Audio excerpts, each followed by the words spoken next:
If They Cannot Have a Fresh Dish from Satan's Kitchen, by Charles Spurgeon, from Flowers from a Puritan's Garden, 1883. If ravens are driven away from carrion, they love to abide within the scent of it. If you would be free from sin, then avoid the temptations which lead to it. This first sentence is a grim parable, but all too true. We have seen those who dared not enter the devil's house linger long around his doors. The old woman in the fable could find no wine in the jar, yet loved to smell at it.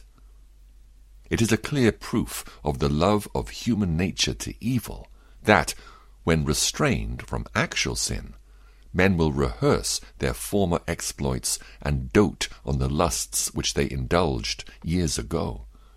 If they cannot have a fresh dish from Satan's kitchen, they will have his crumbs sooner than go without. Our author gives sage advice at the outset when he says, to avoid sin, avoid temptation.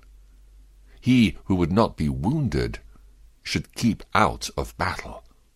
He who would not be tossed about should not go to sea.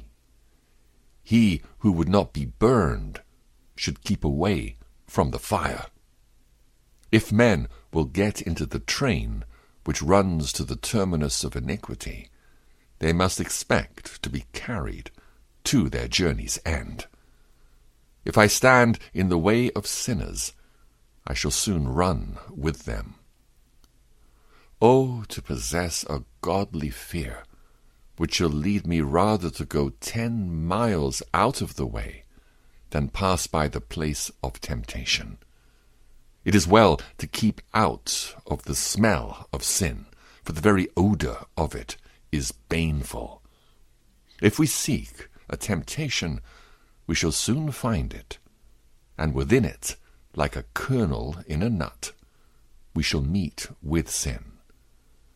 Oh, that we had the wit to see this, and were more firmly resolved not to stand in the broad road that leads to destruction, or even go near it, lest we should become regular travellers upon it. Keep to a path far from the adulteress. Do not go near the door of her house. Proverbs 5, verse 8. Lord, give me prudence.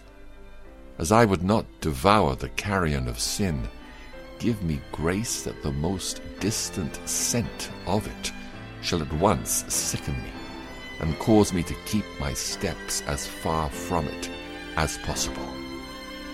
Blessed is the man who does not walk in the counsel of the wicked, or stand in the way of sinners, or sit in the seat of mockers. Psalm 1, verse 1.